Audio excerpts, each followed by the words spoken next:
All right. Hello, everybody. Welcome. My name is Alex Elliott. I am the Senior Manager of Events and Engagement for the Public Programs Department of California Institute of Integral Studies, which, if you do not know, is a nonprofit university located in San Francisco.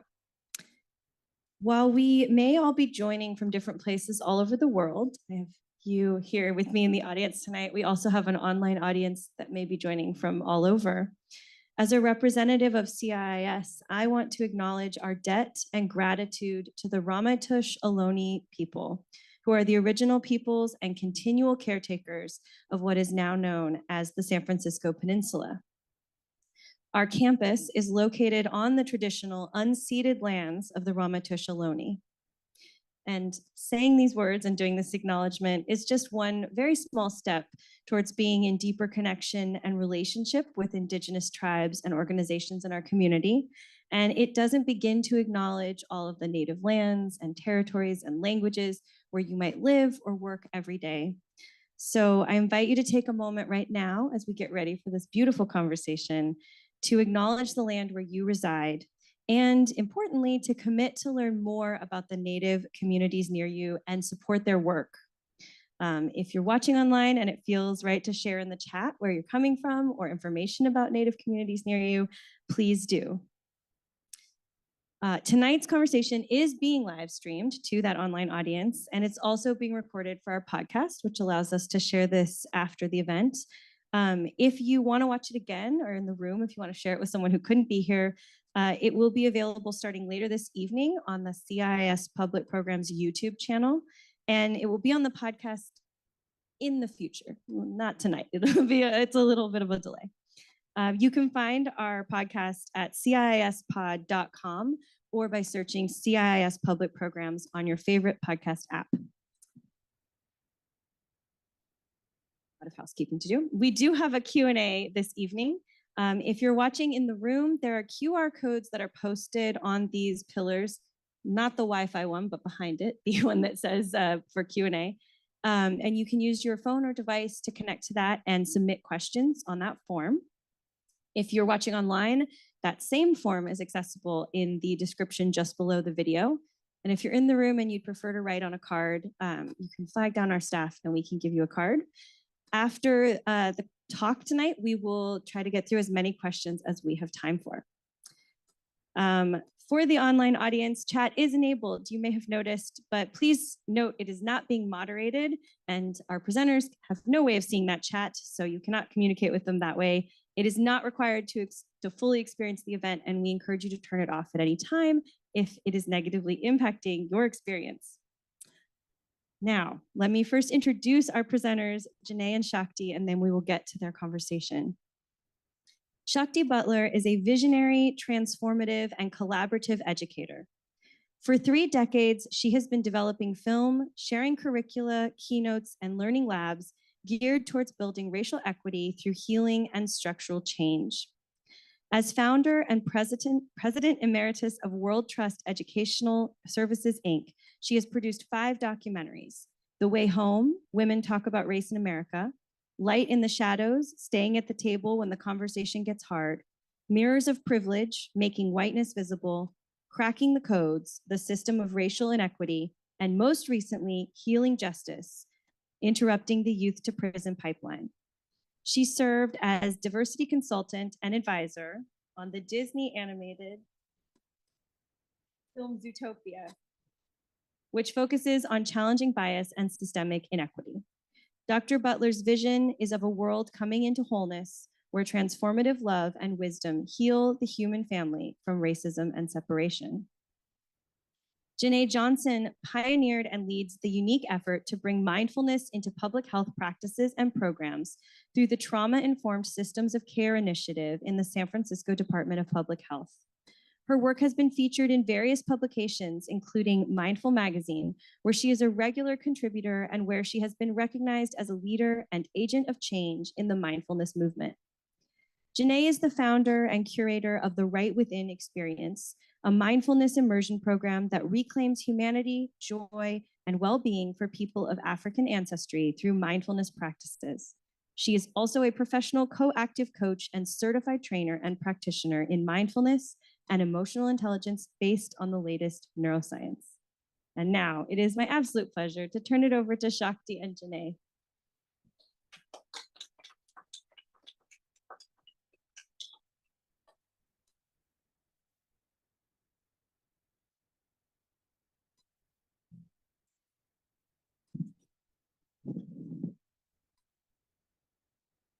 Good evening and welcome. So it's nice to see you here and all the people that we can't see, but it's really nice to get to spend some time with you, Jenée. This is someone whom I love dearly. Thank you. Yes. And I remember when we first met, we were at a place where people were making plans for getting married, and we stepped away and had lunch, and we had so much in common. So much. We're both from New York, both from Harlem, both, doing the work that we do in the world. And the biggest thing was the power of your love. Your love was so awesome in terms of how it is that you think through and present the work that you're doing, that is to lift people up and invite them to step into their full humanity and their greatness. So thank you for everything that you do. Thank you, Shakti. Yes. I appreciate that. Right. So I thought you might want to start by telling us a little bit about how you got involved with creating the Right Within experience. Sure, thank you. Well, I'm actually from Shaolin, the home of the Wu-Tang Clan.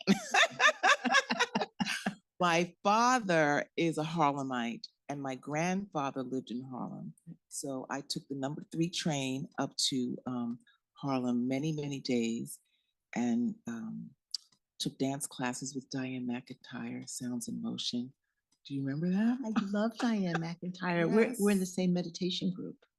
Really? Yeah. Oh, there you go. Yeah. So I think the essence of love came from my family, who are a combination of people that migrated from the South during the Great Migration. My grandmother came with her mother from Charleston, South Carolina, and she had that little Geechee accent. Yes, yes. And my mother's family immigrated from the Caribbean, from the island of St. Martin. And, oh yes, Shakti's family is from Barbados, but my paternal grandfather is from Barbados, so Bajan. So you got New York, you got Caribbean, you know what I mean? Okay, so what am I doing in California? I'm a little bit of a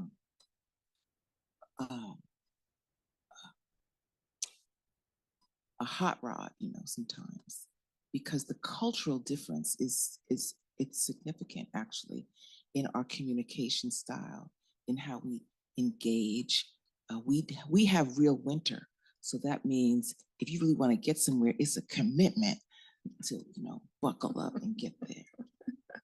But for the love, it's definitely started with my family and in the church. So when my dad, when I was about 4, I have a distinct memory of my dad being in the choir, and we rushing to church, and he had the big black robe, and my dad was very tall, and the robe was just flowing. And we get into the church, and I don't know where my family went, but I ran to the front, and I began kissing everybody up and down the pews. And I have a cousin who is now in her 90s. And when she was 88, she said to me, "Do you remember when you went up and down kissing everybody in the church?" I said, "I do, but you remember?" And she said, "How could anyone forget?" And I think that is my natural essence signature, my code from God, the divine. And so I don't have to work at pouring it out or pouring it into what I am up to. Right. So that's where it started. Yes. And we know that love is indestructible. We're not talking about romantic love, of course. But so tell us how this love, this running up and down and kissing the people, and it being something that's remembered, how does it inform your actual work? Tell us a little bit about your work and how you got it started and what your goals are. The right within experience. I call myself, I do teach mindfulness. I am an ordained minister. I have studied the scriptures extensively, biblical research, fellowship, and teaching. So I am a teacher. And there is a distinction between empire Christianity, yes, yes, the arm of colonialization, the arm of violence and terror against particularly Black people and other people of culture, and a Christ-centered faith that is based on Christ's light and based on a true, vital spiritual relationship with God. There is a distinction. And so oftentimes in our culture, when you say, that's why I don't even call myself a Christian, I call myself I say that I have a Christ-centered faith. So I digress, because I do that a lot too. But this love came from my love of Black people. I love being Black. I embrace all of humanity. And human suffering is universal. But I was born in this frame and figure. Yes. And the culture and the vibrancy of those that raised me and the style and the personalities is just so rich. It's like deep, dark soil. Mm-hmm.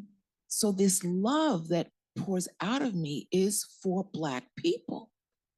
Now, when I was in 4th grade, following the assassination of Dr. Martin Luther King, a beautiful teacher who lived in my neighborhood started the Dr. Martin Luther King, at the time we called it Afro-American history class. We moved on to African later.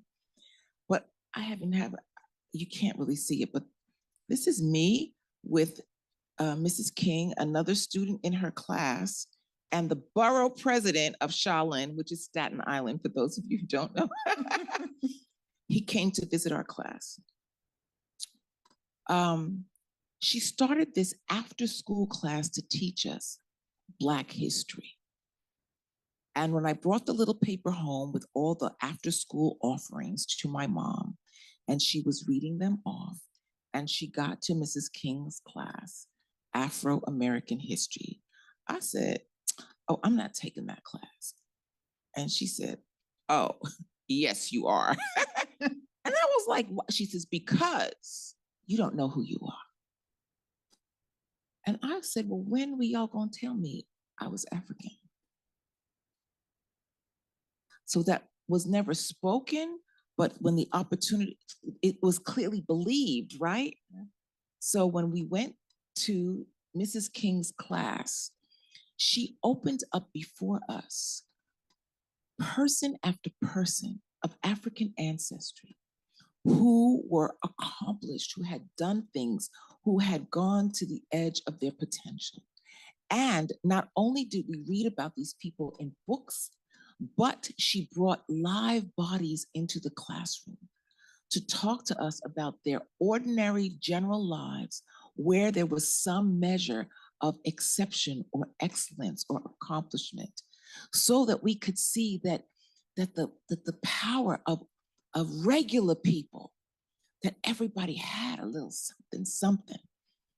And so she gave me a primary hook to then go out and hang more things on and build more hooks as I continued to grow. Mm-hmm. So my love of Black people got solidified, got codified with a teacher who loved her people and came to a classroom. She's a public school teacher, but she didn't teach in her neighborhood public school.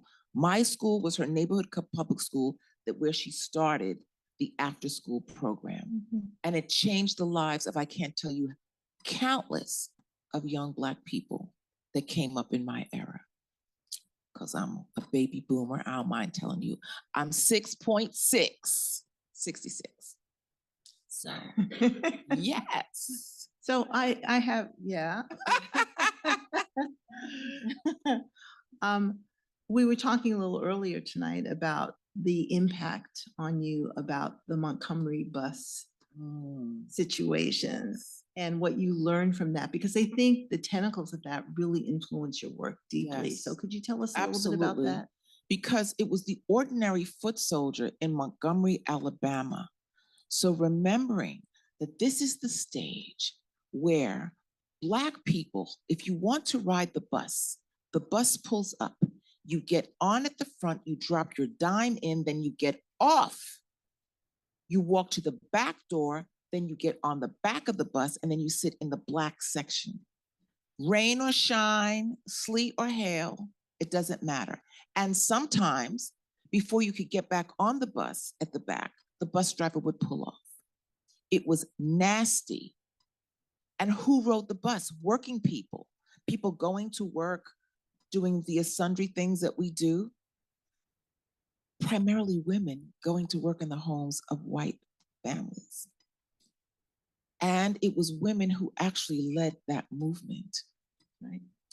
Rosa Parks, this beautiful, upstanding citizen, was the pinpoint. She was secretary of the NAACP. And when she said, I am not getting up, and they arrested her, people were like, up in, how can you, of all the people, how are you going to arrest Rosa Parks? What is significant about the 365 odd days of not riding the bus? People walking, people forming, we have Uber, but they did their own taxi situations, driving. At night, after a full day's work, people gathered in church. We don't want to go anywhere after we get home from work. That's another story I'll talk about later. Gathered in church together and sang and prayed and were in community and got a word from the pulpit to give them some encouragement to go out and continue the walking the next day. So the whole notion of taking a stand, envy thou not the oppressor and choose none of his ways, pulling out, deciding that our humanity is important and doing it in community and not in isolation. And the work was not despiritualized. So all of those things are of interest to me and have impacted how I view the world and how I endeavor to do things. Right. And it's woven into your work. Yes. So tell us a little bit about the tagline that you use in your work, which is called "Liberation is a Lifestyle of Love." How does this philosophy guide the program? And what does it mean on the individual, personal, and even collective level? Yes, we are in pursuit of liberation from a dominant culture. From a dominant culture, understand with the culture, it is a way of its policy, practice, behavior. It is a code. It is a system. It's almost like invisible. It's not like a thread that you could say, I see the red thread, I'm gonna pull it. So when we say we're gonna be liberated from that, it is not a one-time thing. It is a lifestyle. It is a way of living, from how you get up, for how you eat, for how you manage your relationships, from how we get honest about our stuff, for how we pursue our healing, how we tend to our hearts, how we rest. It's a lifestyle of self-love. So the start here is you start with love, and you start with love of self and love of people. I start with love of myself and love of Black people. Not like I don't love other people, because I'm a human flourishing curator. But I love myself and my own. And then the circles grow wider, because what else does the sacred text say? Love your neighbor, what? As you love who? Yourself. Yourself. Thou shalt love the Lord thy God with all thy heart, soul, mind, and strength. And the second commandment is like unto it, love thy neighbor as you love yourself. So actually that's a little twist, right? Because it's you love yourself first. And that it sets the standard for then how you love others, right? It's not a, oh, I'm out there. No, it's I start in here and then I move out. So liberation is something that you tend to, it's something that you steward and cultivate. And it also expands as our consciousness expands. Things are not perfect by any means, but the Charleston that my grandmother left, who refused to tell us any stories about it because it had to have been brutal. She said, I'm not talking about it. I stand on her shoulders and the shoulders of her mom, who brought her to New York. So the circle of love continues, and it is not linear. It is not linear. And it's not just in this plane. That's why you have to spiritualize your work. You have to pull, you have to evoke the power of God and all the others. I happen to have a particular lane of a sovereign God, but there are other entities and powers that are for us. And y'all better get some of that. Can you, I love that story because we are on different spiritual paths, but we're both on very deep spiritual paths. I've been a meditator for many, many, many, many, many years. And Jenée has been working in this area of mindfulness and sharing that with people. Can you give us a specific example of how embracing a lifestyle of love, dare I say divine love, has led to liberation for someone with whom you've worked? Wow. I think that I work with two young Black men who are trained under my leadership in the Department of Public Health to be mindfulness teachers. And what I do is, what I have observed is I watch them continue to open. And I attended a mindfulness program that they led together. And I was in the back of the room. They were amazing. See, it's about growth. Someone plants, someone waters, and God continues to give increase. And this is what I'm seeing in these two young Black men, opening, occupying space, leading. And the way they opened and told their stories. Amazing. But what they have, what they do, and what I saw in them is they have embraced the dedication and the discipline of practice. This is not like, I'm gonna just show up, you know. No, you show up. The practice does not have to be complicated.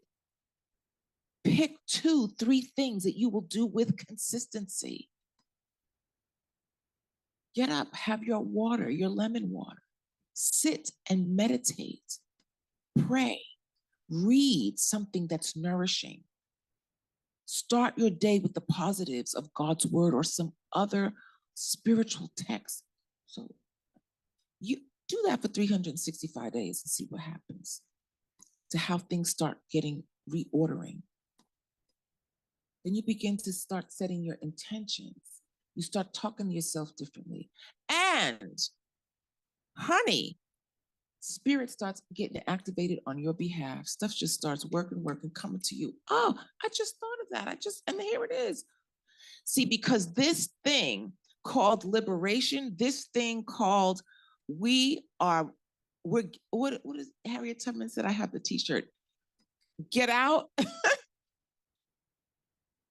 requires in not only that you steward your life and be serious about your life, but it requires an alignment with that which you cannot see.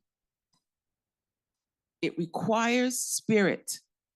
Right. And so part of my conversation is calling back that essence to how we operate and not making this a heady intellectual pursuit. It is not that.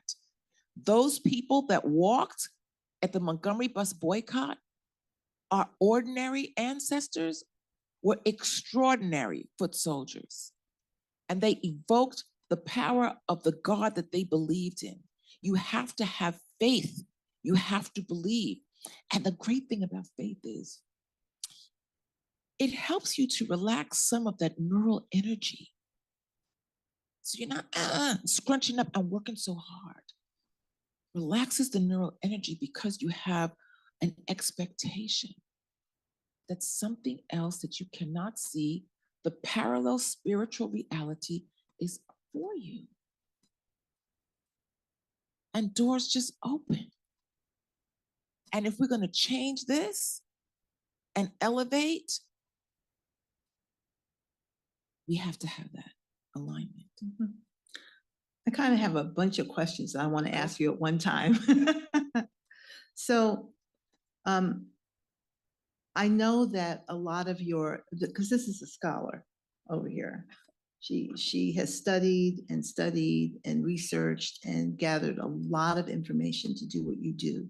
One of the things, and I've been to a class of hers and was quite impressed with everything that happened. And my daughter came and my niece came. They're almost 40 now. So, but it was amazing because we spent the whole day lifting each other up, talking about what does work.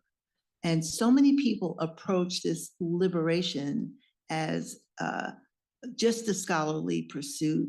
I can break down systems. I can tell you about structures. I know how this works. I know how that works. But you have done your history about history, right? And you mentioned the African lineage of mindfulness. And since this is a core piece of what you have developed, tell us a little bit about that. Yes. Mindfulness, we love our Asian brothers and sisters, but yo, it didn't start there. It started in Africa. It started in Africa. Look in the pyramids, and you will see the drawings of the yoga poses. But you'll see the drawings of the yoga poses. So Black people were the first people on the face of the earth. And we migrated out of Africa and populated East and West Asia and brought with us these embodied practices, not written down on a piece of paper, they're embodied practices that got shared and then codified. Hinduism, Buddhism. Buddha didn't actually even start Buddhism, right? That came, Christ didn't start Christianity.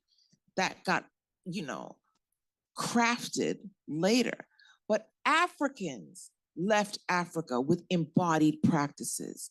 It is our way of being to occupy quiet presence. When I lived in the South, I lived in Arkansas for a year. Child, look. And on Sunday, we would take these walks and people would be walking. We would walk, but we would pass people sitting on their porches, just rocking. What is that? Sitting, quiet sitting. Just enjoying the sun, or sitting quietly. My family from the Caribbean, I would go to the sea with my aunt Marie, and she said, come, let's take a sea bath. We just go in the sea, not to swim around, just to go and let the water. What is that? Mindfulness. Where you sit, where you engage with your presence, where you're quiet to listen to your own heart. It gives you a gentle pause. And so now we have other practices where we can connect to the breath. And in mindfulness, so how I really went deep into mindfulness, let me tell y'all, I was parenting a teenager. And I had been drinking all the Kool-Aid about being a Black mother and the dangers in the Black world, the dangers in the world for a Black boy. I'd be like, Khalid, where are you? I'm like screaming into the cell phone. He's like, Mom, I'm on the bus. Well, where's the bus? Like, what was I gonna? I said, you know what, girlfriend? This is ridiculous. You are not fostering anything good in him, and your cortisol levels, your heart, it's driving you crazy. You have got to change. And that sent me deeper into the quiet sitting practice, which I also was inspired by Dr. Frank Staggers Jr. in Oakland, California, who brought meditation in the 70s to his clinic in West Oakland and got a grant from the National NIS, National Institute, National Institute of Health. When they told him at first they're not going to give him the grant because Black people don't meditate, we started it. He pursued it, and in listening to him, I got inspired actually to bring mindfulness to the women in the Black Infant Health Program that I directed, Pregnant and Parenting Women. And now it's actually written in the statewide curriculum. So, mindfulness. When I studied to get my mindfulness certification, I learned about a neuroscience principle called neuroplasticity. What you think, what you do, what you pay attention to with consistency does what? It grows and it resets and retrains your neural pathways. I was like, that is the key to our liberation right there. If we could think, do, and pay attention to, if we can come out of the white gaze and set our attention on what we want to grow and how we want to change, we can change. Those practices, morning practices that I talked to you about, that's a little kernel of start here. Think, do, pay attention to. Because what does racism do in its reductionist ways? It robs our what? Our attention. And that's what, Khalid, where are you? My whole, and it's not that atrocities and terror are not happening. But part of what happens in many of our communities is what I call the parade of Black pain. And if you're parading Black pain, and if you're constantly consuming that, think, do, pay attention to, then what do we continue to co-create? Pain. So it's not that it's Pollyanna and, oh, everything's gonna be. However, what did I also tell you? If you align with spirit, the lift. So that's how I moved deeper into mindfulness. My own need to parent better, to be in better relationship with my son. And also when I learned about neuroplasticity. So in my work, I cultivated this program called the Right Within Experience. Thank you, Lauryn Hill, because how you gonna win what? When you ain't right within. When I heard that line, I was like, oh, I'm gonna build a program around that. How you gonna win when you ain't right within if your own inner landscape is filled with weeds and trauma? So I said, let us turn our attention to one, reclaiming our humanity, because what does racism do? It is a dehumanizing process. The way that white culture and people have rationalized treating us the way they have treated us is because they have said that we are not human. So the dehumanization process, so the first thing in the right within experience is to rewrite the narrative of our humanity. So that's why I don't start with 400 years. I go back further on the timeline. Rewrite the story. Our stories that we tell ourselves about ourselves are very important. So humanity, the next thing in the right within experience is joy. Joy should be every day, and it shouldn't just be making a cameo appearance at the birthday party. It should be every day, because joy is a spiritual quality. In the sacred text, it says joy is a fruit of the spirit. And the next thing is well-being, being well. And those are the practices and the ways that we care and take care of ourselves. And one of the number one practices, thank you, Tricia Hersey, the Nat Bishop, right? Y'all know her. Rest is Resistance, a manifesto. We were brought here to work. One of the first things you need to do is rest. As she will say, lay your ass down. Giving ourselves permission to rest, to unhook from the capitalist production mechanism. Now I know we gotta work now, like for real, I know that. But there's for many of us, we do not exercise the full range of our possibility because we've been hijacked. And that hijacked is real. Remember, a hijack of attention is real.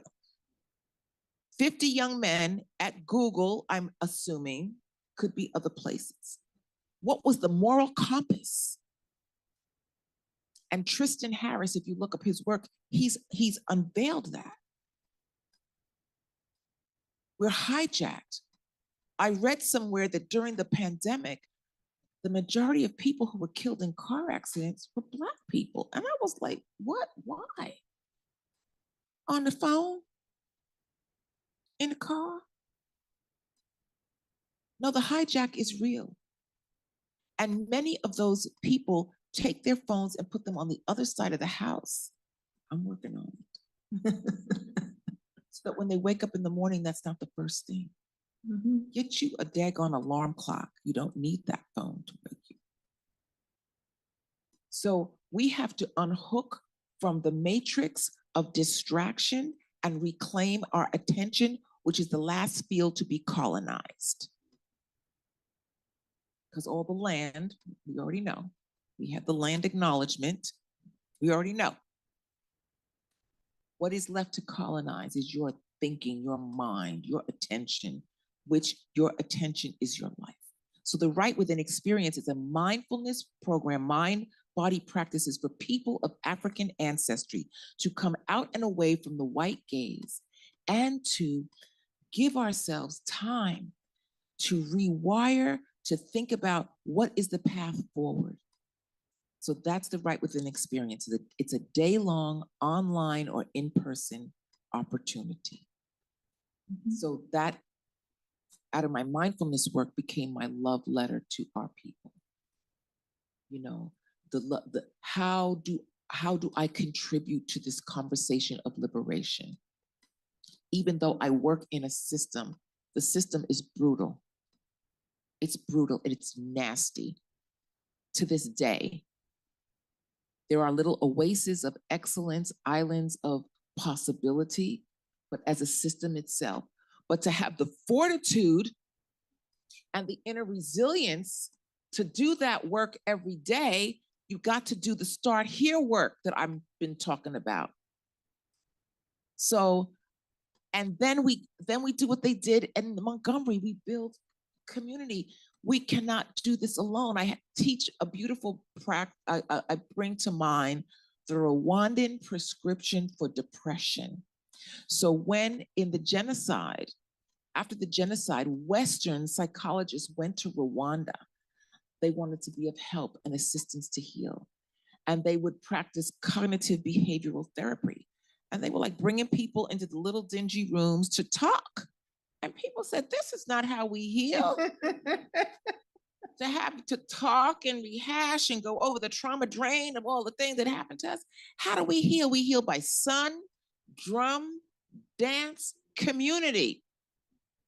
Get you some sun, get you some movement, get you some music that has some beat, and be in community. See, the principles, the recipes are not complex, but it is challenging in a system that is so loud that we have to break off. Girl, I went off a little bit. No, actually, Jenée has been talking about some of the principles, but I'm going to give them names before we move on. There's the African lineage of mindfulness, which you named. There's being a victim to the vortex, which you have been talking about. And you also talked about daily soul nourishment, like what we need to do to nourish ourselves, to heal ourselves, because it's not just thought that's going to get us there. Yes. It's the practice of other things. So I thought you might want to give the audiences an example of a daily practice that we could do right now. This is from the heart math technology. Heart math is heart intelligence, and it gives us greater access to the heart's wisdom. The sacred text tells us that the heart is where all the issues of life come from. And the heart actually has an electromagnetic current that goes out 3 feet from the body.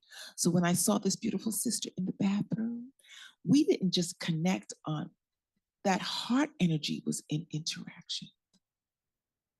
I was like, oh, I love her.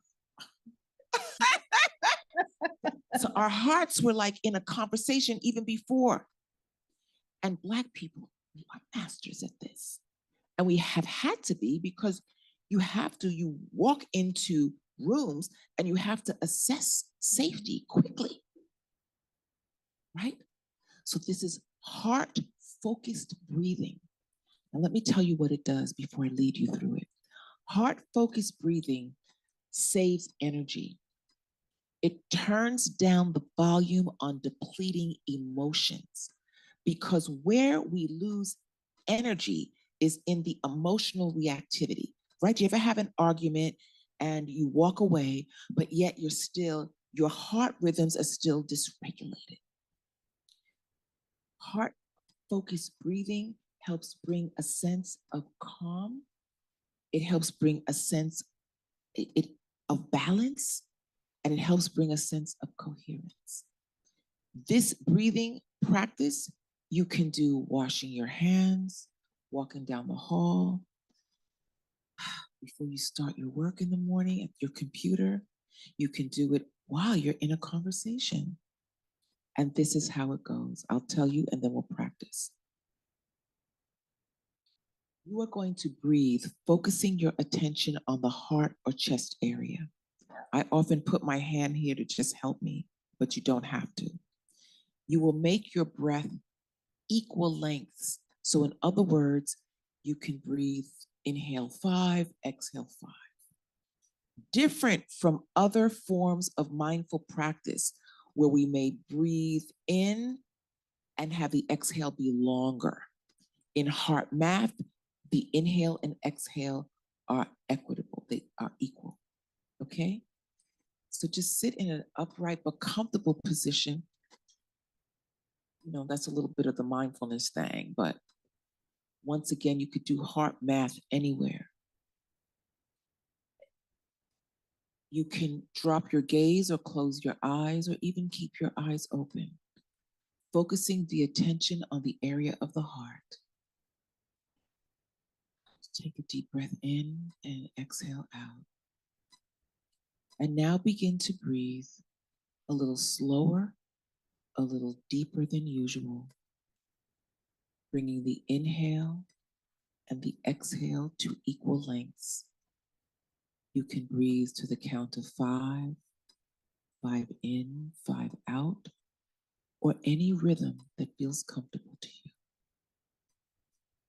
Heart focused breathing, slow and deep through the chest area, through the heart.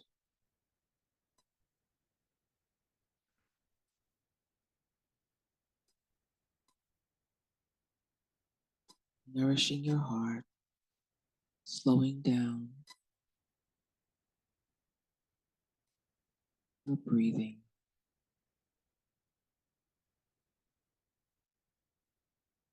Saving energy, turning down the volume on emotions that deplete us.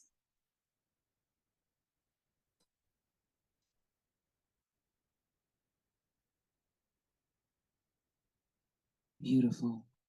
Take a deep inhale in, audible exhale out, and return to the space. This is a beautiful heart math, heart intelligence. Intelligence means clear-sighted. So, oh, I didn't bring my snow globe, and you shake the snow globe up. But if you hold it still, the snow settles, and then you can see clearly.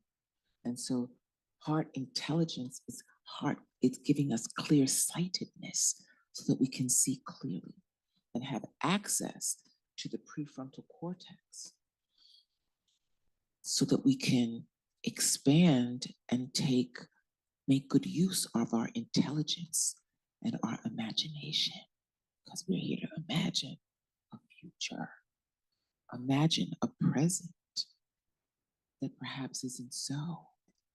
Access to our dreams, access to our strengths, access to yourself. I believe the dose is 10 minutes 3 times a day. So set a timer and just do it. Really easy. See, the practices are not stand on your head, take your left shoe off, close your nose, it's not all that. It's breath and body and stillness. Pause, the sacred pause. And what that gives us access to a deeper depths of ourselves and access to things that want to be known, that cannot be known when it's so loud. Access to healing, because healing needs safety to show up. So very simple practice. Thank you for inviting me to do that. Yes, that's I love great. sharing heart math, Right. heart focused breathing, heart intelligence, clear-sightedness. And the gift is in you. Yeah. Thank you. That's beautiful. I want to share one of my favorite quotes that's about this. And it goes like this: the heart is the hub of all sacred places. So go there and roam. It's gorgeous. It's the teachings are available. This wisdom is available. Thank you so much for sharing this, because it's very important that we heal. And we can't love the world and create liberation and freedom if we don't know what it feels like on the inside. Yes, absolutely. And these simple practices, so if you're in a hard place, school, work, relationship, parenting, these are the practices that give you just a little more space so that you can see your way through. A little more space so that you can find that intention and that dream and nurture it. I'm gonna do this class, y'all. I can't wait to do this class. 6 decades of treasured wisdom, because I want my younger sisters to know a little bit about this path. Because y'all don't have to really, I want to pass on, because that's also part of it. So in us sitting here is us who are here in the present, our generation, but the generation that raised us, and the generation that raised them, and the generation that's in front of us. The same for you. So to embrace all of that, and to why joy becomes so important, because it's fuel. Joy and pleasure is not a reward, as the beautiful Rashida Khan Miller Bay says. Y'all got to look her up. She's gorgeous. Pleasure is not a reward. It is what you need to move through your day to day. So the beautiful Dr. Naeem Akbar, he is like, structure your life, set it up. Go home. You don't have to tackle everything at once, but take a look. What is the area that is most disruptive and most draining? Acknowledge that. Or maybe you don't want to start there. Go for a low-hanging fruit. What is an area that I can align quickly and gain some momentum so that you can go to the more difficult places? But the whole notion is, be serious about your life, be thoughtful, be kind and compassionate. Part of liberation is a lifestyle of love. Part of what is inside of that love is loving kindness, metta,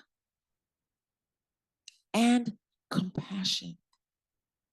The compassion of saying, things are hard right now. I wish for them to be better. Things are hard right now, but this too will pass. Maya Angelou said, every storm runs out of rain. I love that. And the beauty of connecting with those who are older than you, who did some of the work and got their stuff together, not the other ones, okay, is they can help you with perspective. That you can say, okay. So my mom's 92, and I heard the beautiful Charles Blow speak recently, and he talked about his mom being in her 80s. And he's like, Mom, you know, all this stuff going on, aren't you? And she's like, honey, you know how much of this I've seen already? So I'm not gonna get in a tizzy. Same thing with my mom, she's 92. So what does she want to do? She wants to she want to talk on the phone with her friends. She wants to keep her social network alive. These are the things: your social network, your forgiveness work, your mindfulness work, your kindness. Did you know that kindness activates the same pleasure centers in the brain as food and sex? Hello, somebody. Right? The forgiveness part of the dropping of grudges. I had to work on that this year with my family, because some guys, they're not nice. And it hurts. And I had to, okay, how do I rearrange it? And put it on my God, this is my impossible list. It feels impossible. I'm gonna keep bringing it. So right within experience, it's an experience. It is not a head trip. It's not academic. Shakti lovingly called me a scholar. She's a scholar, Dr. Shakti Butler. But I am a practitioner. I lean into the work of great scholars, and I take the golden nuggets and I bring it forward and make it accessible to people. That's the work of the practitioner. My work is based on scholarship, science, and spirit. And science and spirit are like that. So I'm a practitioner too. yes. And you're still a scholar. Thank you. It's okay.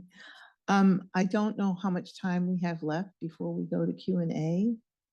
We have 5 minutes. So I would love if you would share with us a personal story that has ramifications of rippling outward. For example, you have the inner change, you have the outer change, you have the collective change, you have the structural change. So I'm not asking you to cover all of that.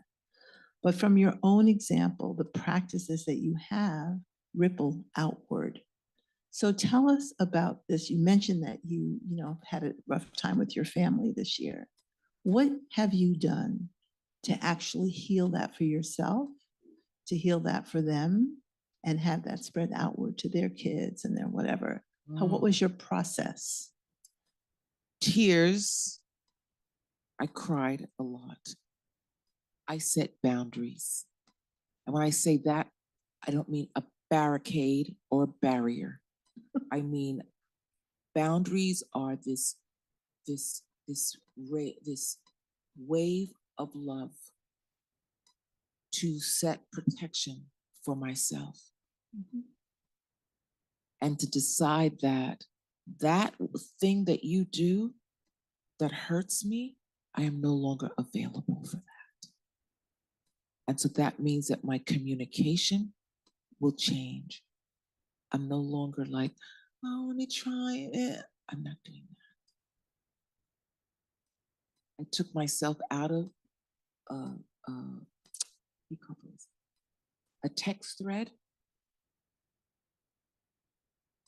That's lovely, but if you want to communicate with me, just do it one-on-one. And I also, thank God, I still do have my mom. I told my mom, and I said, your child did that. And he told me not to tell you. And she said, She said, I'm talking to him. So sometimes you need to enlist support. The support may go out on your behalf, or they may just be a listening force, a listener, or a kind advisor. You don't have to sit in it alone. But I told everything. And she handled it. And she thought about it. She says, I am going to have a conversation. And we're New Yorkers, so we talk loud. And she said, it's not going to be loud. She said, I'm going to think about it, and I'm going to have a quiet conversation. And I'm going to set it straight. So I got some support. So that's what I did. And the other thing I just want to tell you, which we don't have time to go into deeply, is I am married. And marriage is a spiritual practice, my loves. It is a spiritual practice. And there's nothing wrong with you desiring companionship. So first be a companion to yourself. And that I learned in my marriage. To not be out, but to come in and be better with myself. When we talked earlier about what the sacred text said, loving God with all your heart, soul, mind, and strength, and thy neighbor as thyself, I worked on the thyself inside of the marriage. And you know what? I am more vibrant and more sexy and more juicy because of it, which is what he was attracted to in the first place. But stay in yourself. Learn. I had a wonderful godmother. I called her Diva, and she said, learn to be happy with your own company. Mm-hmm. So I'm going to challenge you, or offer you, or not challenge, invite you to take yourself out on an occasion. Take yourself out. Dress nice, whatever it means. Go for an exquisite cup of soup, a wonderful walk in a park, beautiful promenade through, the botanical gardens, or to a museum, or take yourself on a plane and go to a new city or town and visit the little historical areas and bump up against the edges of the discomfort of being alone, and learn to do with your heart focused breathing to bring that calm to yourself. and then be like my mom, come home and call all your girlfriends and stuff and tell them what you did. Build community. Thank you. You're welcome. Thank you, Jenée. I wish you were sitting up here, but I bet you that you're feeling something similar. Don't you feel a connection going on here for yourself? You connecting with others? I see somebody tapping their heart. Yeah, the heart. It's not just the physical heart in the body, it's the whole body. One of the things that I love about deep breathing is that at some point you start breathing not just with your nose, but your whole body. Your whole body expands with that in-breath, and your whole body comes back to place with your out-breath. And so these tools are so powerful, and thank you so much for sharing that with us. It's really amazing. So now we are going to our Q&A session, and I'm going to receive a little help with that. Thank you.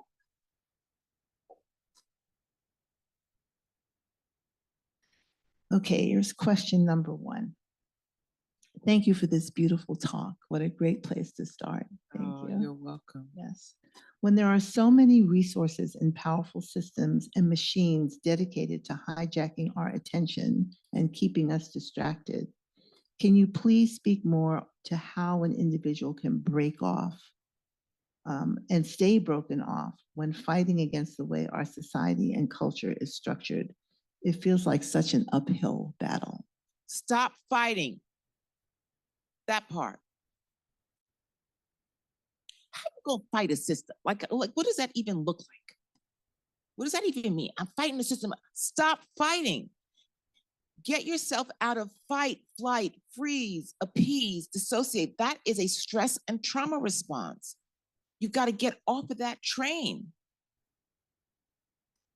We are in trauma when we have an experience or an event that we feel helpless to escape, and it dysregulates dysregulates our mind, and dysregulates our body, and it separates the amygdala hijack. Y'all ever had that? But they say you flip your lid. Honey, I'm a New Yorker. Look, you know I had that sometime. Let me read your ass. Okay. Stop fighting. Do what Trisha Hersey said, lay down. Take 2 steps back. It's not going to stop nothing. The system is designed to be on autopilot. So what we have to do is get off of autopilot. You can't meet it with the same thing that it does. That's why I told you about the spirit stuff, because you got to come from something else. So stop fighting, my loves. Stop fighting. Say, I'm going to just stop fighting. And I'm going to turn the attention here. I'm going to go home and make some bone broth and have a hot cup of soup.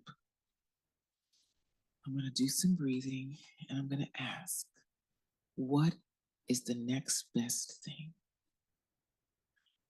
So you're talking about creating different strategies. It's not like we don't deal with the challenges that need to be met, but it's how we do it. We get ourselves right, have the right inner experience. We're attracted to people who you can fall in love with in the bathroom and you know, before you even share a word, and co-create, collectivize what the next steps can be. That's what I'm hearing you say. Yes, you have to create the vibration and frequency of a new way. I have experienced workplace discrimination more than once. It unmoored me. It impacted my career and my earning potential, which is why I'm still working today.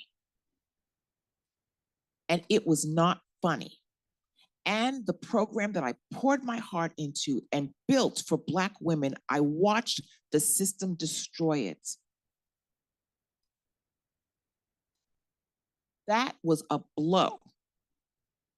And I had to step back and do the practices to recover myself and my career, and to figure out, how do I move forward? And as I did that, you know what happened? I ended up on the cover of a magazine, honey. As I did that, you know what happened? I ran into a philanthropist and he was going to help me with my work at work. And I said, I have my own thing. He said, well, send it to me. And he gave me money to start the Write Within experience. You thought you buried me, but what you didn't realize, I was a seed. Okay? So sometimes you got to stop fighting. And sometimes you take a blow and you take the hit. So I don't mean to sit up here and go, oh, that's not. So I'm glad this question came because I've taken some hits. So stop fighting. Go get quiet.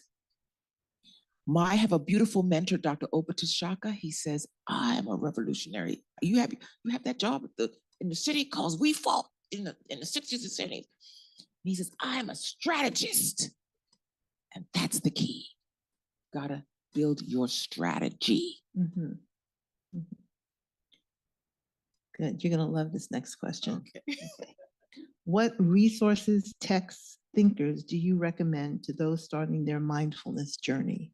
Oh, okay, brought books. So this question came because she brought books. They didn't know. So this man, Dr. Rick Hansen, he wrote a book called Just One Thing, Developing a Buddha Brain, One Simple Practice at a Time. Mine is all beat up. I make my mindfulness teachers at work make them. This is one of their texts, right? Because he has 52 everyday things that you can do for yourself. And I love how in the beginning he explains the neuroscience in basic terms. The brain has a natural negativity bias. It holds on to negatives like Velcro, and good things roll off like Teflon. Like, he's like, that's why you have to practice. Think, do, pay attention to with consistency. Be for yourself, take in good, have compassion for yourself, slow down, forgive yourself, get more sleep, befriend your body, do what you can, accept the limits of your influence, love your inner child. So this is one of the books. We got to talk about Rasma Menakem, My Grandmother's Hands, Racialized Trauma and the Pathways to Mending Our Hearts and Bodies. Rasma has done an exceptional job, and he's even built on this, but this, you see, mine has all these things. He has many practices in here, but the best way to start is to start with a basic practice of quiet sitting quietly. Start with 5 minutes, build to 10, and Dr. Amishi Jha said the latest research is 12 minutes a day. And the beautiful Michelle Cassandra Johnson, best book I read in 2021, Finding Refuge, Heart Work for Healing Collective Grief. She has beautiful practices in here. And she's a justice warrior, yoga teacher, therapist. She's like got all the things. So I highly, highly recommend this book. So y'all, pleasure, activism. Adrienne Marie Brown, because pleasure is the thing. Pleasure activism is not about generating or indulging in excess. You know, it is what you need. And she also talks about what you pay attention to grows. So bringing those things. Yeah, such an important sentence. So many good books I have. Know Thyself, Dr. Naeem Akbar. Beautiful work, Dr. Akbar. He talks about, where's the piece I often read? One of the best ways to gain love for self is to gain good knowledge of the positive contributions by one's kind or one's tribal self. And that's what Mrs. King did for us when we were young children. Tell them quickly, I know we don't have a lot of time, but we have enough time. Tell them quickly about the 100 cities. 100 cities. You were telling me. So when when slavery ended, enslavement ended, Black people walked off of those plantations and started over 100 towns. 100 towns. You know, what we consider Black Wall Street, Greenwood, is that? Greenwood is one of them, a famous one of them, but there was over 100. Now, yes, we met with, you know, the opposition, but they start. Do you know how to start a town? Because I sure don't know how to start. I was like, I don't know how to start a town. And they did that. And I went to college and all that, and I don't know how to start a town. They don't. And then this other beautiful book, 100 Scriptures to Cultivate Joy. You get this on Amazon, David Berge. 12 Pathways to Build a Heart of Rejoicing. Y'all don't sleep on the sacred text because you had church hurt or some bad experience. Separate that out from the power of what is available to you. So, and then of course, All About Love, Bell Hooks. This is phenomenal. And I read this in community. We had a reading group that read this together online over the pandemic. And then, you know, Origins is out, the movie. So cast the origins of our discontents. Understand the history of the system that we are fighting. But I told you to stop fighting. I told you to strategize. But understand, do your homework to understand what is its design, what is its model, how does it show up. There's a beautiful verse in the scriptures that said, surely in vain the net is spread in the sight of any bird. If you know where the net is spread, the bird doesn't fly there.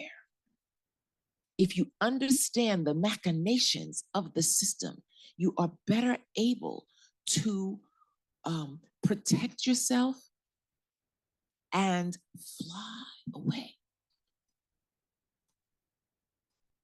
Nothing I'm saying is easy. It is a commitment to be on a path of your liberation. But any of us who are in earshot of my voice, we have some resources to work with. We're not without. You may have to make some new decisions about how you spend your money, what you're putting in your mouth to eat, how you're moving or not moving your body, who you're spending time with, what you're letting in your ear gates and your eye gates. I have a friend, Rahema, if you're out there, she said, how you letting people in your house through your TV that you wouldn't let in through your front door?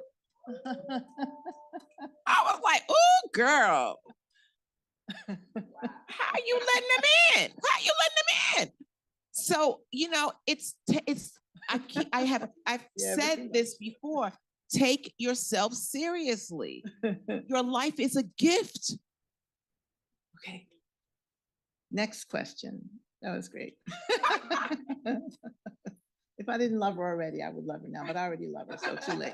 So when you think about the roots of your mindfulness framework, are there any spiritual traditions you would name and speak on as especially influential? Maybe you've done that in some way already in terms of talking about your faith, but there may be other Well, things. my Christ-centered faith, and in my Christ-centered faith, the operation of the manifestations of Holy Spirit, speaking in tongues, tongues with interpretation, word of knowledge, word of wisdom, discerning of spirits, miracles, and healing. Y'all didn't know that was all in there, right? See, it's not, there's a lot of power available. And so often we are not taught that because the information from the sacred text has come through that Eurocentric da-da-da-da-da. And it's gotten a little, but there's power in there for you. Read the Psalms, read Proverbs, go to the church epistles, from the book of Acts, Romans, Ephesians, Colossians. It's Christ in you That's a whole nother conversation. Yeah, buddy. So, thank you. So here is, what can we do to reveal engaging in this mindfulness approach to people so they can heal? Does someone need to be ready to receive it? Well, first of all, you can't give what you don't have. And what I often find is that when people are interested in something, they often want to do out there first. So cultivate your own practice. And then just share with your friends, oh, this is what I'm doing. I learned this heart-focused breathing. I bet any one of you could teach somebody that tonight, tomorrow. Breathe slow and deep through the chest or heart area. Equal lengths, inhale and exhale. Let's do it together for 10 minutes. Mm-hmm. Nice. Very simple. Keep it simple. Don't go into convincing and, I got to teach you something. Offer. But offer what you have. So, what is currently bringing you joy? Oh, Lee. What is bringing me joy? It's winter, so warm baths with lots of yummy things in them. Good food, rest, heightened connection. Can I say this on? I'll be like on national television, yeah. A heightened connection with my husband. We have this beautiful practice now at night where we go skin to skin, just chest to chest, and breathe. And when I feel very dysregulated, that just calms me. And sometimes I find myself just falling asleep. And then he's like, okay. I was like, oh yeah, I'm gonna turn over and go to sleep. So it's not a prelude to intimacy necessarily. It is intimacy in and of itself. But I find myself really looking forward to that. And so if you don't have a mate, you can hold yourself, your hand on your own body and sit. I got my 3rd level Reiki, so hold your hand on your face. This is a wonderful place to hold yourself. And just sit and breathe. Hold your hands. Just hold yourself. Touch your own body. So that brings me joy. Like sometimes I think, oh, I can't wait till bedtime, Oh, interesting. I remember when my kids were small and when the sun would be going down, we have these magnificent sunsets. And I would say, let's look and see what God painted in the sky tonight. And we would talk about it, the colors and how it made them feel and so on. But that's how I feel. I feel like you're a beautiful sunset and sunrise. Thank you so much. This was our last question that you just answered. And so I want to thank everybody who's both physically here and wherever you may be for coming, for bringing your full self, if you did that. And if you didn't, that's okay too. But that you are here and that you are open or more open to taking good care of yourself in a way that really heals you. Thank you so much. Thank you, Shakti. What a joy. And I love you. I love you too. I love you. And I love you. Such a healing medicine. Yes. Running up and down that church, kissing everybody. I think there's something else I'm supposed to say, but I can't remember what it is. Are we done? We're done? We're done for right now. Peace and love. Peace and love, or as my friend says.